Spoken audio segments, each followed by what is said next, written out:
I decided to simply just choose to hold on to that daily, slowly, and just slowly building myself, um, finding myself again, because I was like, I don't even know who I am.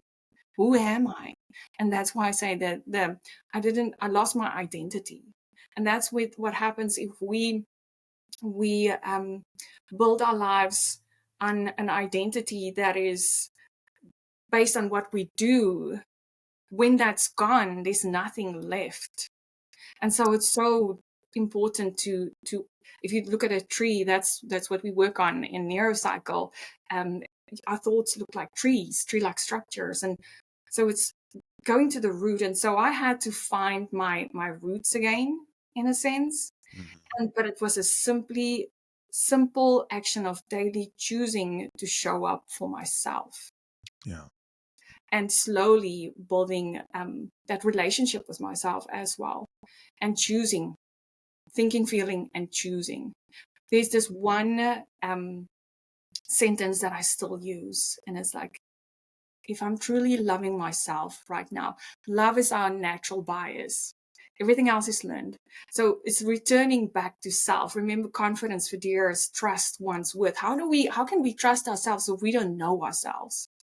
And so that was my journey of just, it was not I'm going to make this thing like the affirmations where we go from I'm not enough to I am enough. And I tried that as well, eyeballing myself in the mirror and like, you are enough. No, because internally I've built this belief, and I have evidence, 40 years of evidence that I am not enough.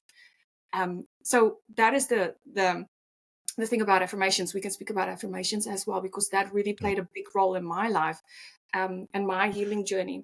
So it was daily choosing an attitude, daily And choose. you had years, decades of programming in your head that you were not enough. So like you have to overcome not just a feeling or an event of feeling you're not enough, but like a lifetime of programming Yeah. telling your in your mind, in your heart that you're not enough. And I've similarly struggled with that. And I actually found an artist in, when was that?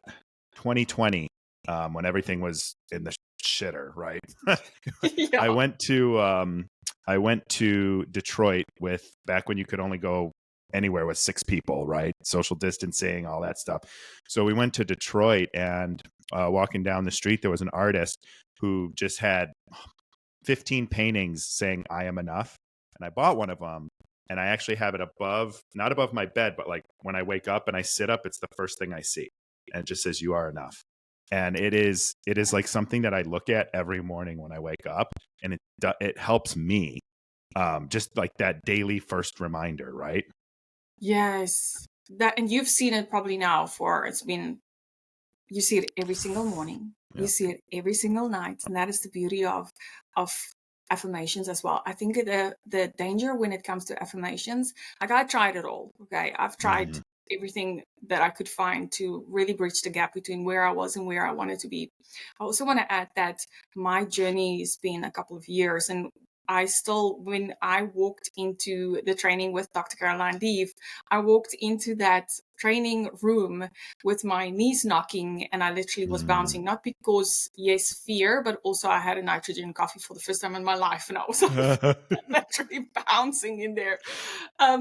But I walked in there, and when I got certified, Dr. Leaf, we had a Zoom call, and she knew, because I had to put it all out there. I had to first heal myself before I could help others Mhm. through their own journeys. And I walked in there with that belief still. That was my first thought, most dominant thought that I wrote down with my own healing and my own neurocycle, was like, I am not enough. That was the Yeah. thought that I worked on. And so the danger that happens with affirmations, and like I said, I've tried it, and the warrior pose, that's also a thing. Yep. um tried it. I could not, did It, not stick at all. yeah. I still tried it. The thing is, we have to if we throw, I explain it as you going for a workout. Okay. You haven't worked out for a year. We walk in, or 40 years, we walk into the gym and in my case, 40 years, we walk into the gym and we saw the heaviest weight in the workout center. And we in the gym and we think we walk towards it and we try and pick it up. If you have a belief that I am not enough and you try to pick up a affirmation that is that heavy weight, that I am enough, it's too far-fetched. It's like, okay, I'm happy that you did it, but this is BS.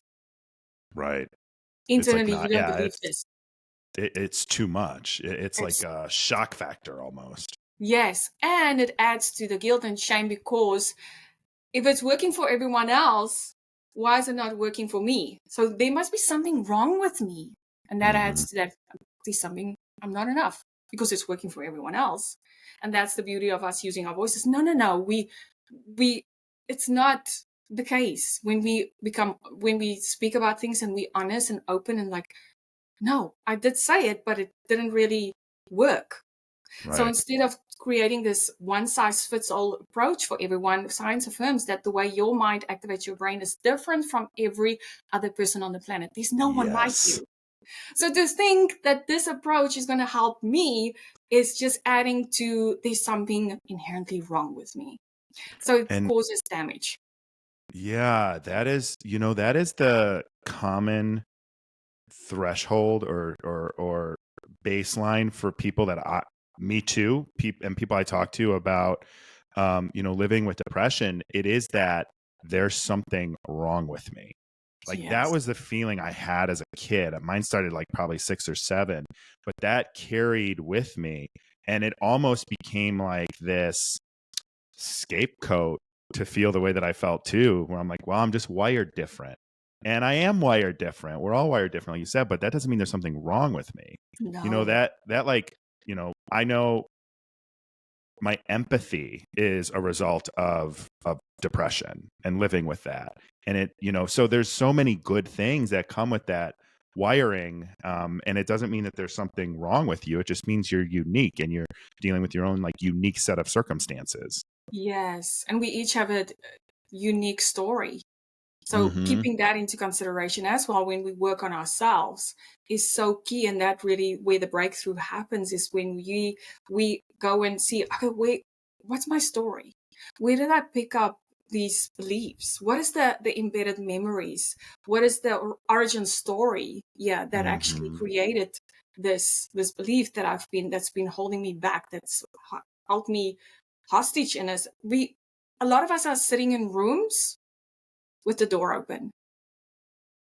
And it's these things that are story and our trauma and things that we've gone through in our lives, we have to go there. We have to see what created it. And once we do that, we deconstruct it. And then we're actually able to reconceptualize and stabilize and grow this new belief, which is where we want to be. But we have to have grace and compassion and meet ourselves where we are at, even with affirmations.